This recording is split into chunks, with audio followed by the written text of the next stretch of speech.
Here is a close-up look at the Skechers Women's Go Flex Alani sneakers here in the black and hot pink color. Plenty of other colors you can pick from as well. So these have this knit mesh material here on the upper of the shoe. Really nice and light and breathable. You got the pink Skechers logo there.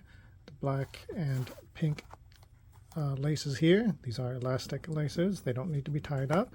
These are just kind of like slip-in shoes right there. See, the other side doesn't have the logo.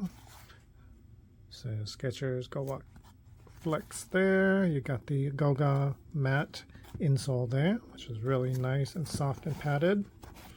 And then there's a pull here on the back to help you slip them on.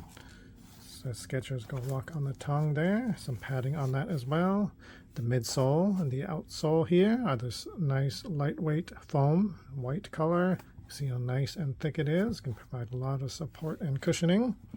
Got the Skechers S there at the toe. See what the tread on the bottom looks like there. You got the S down there as well. Super nice and lightweight shoe. Nice and flexible as well.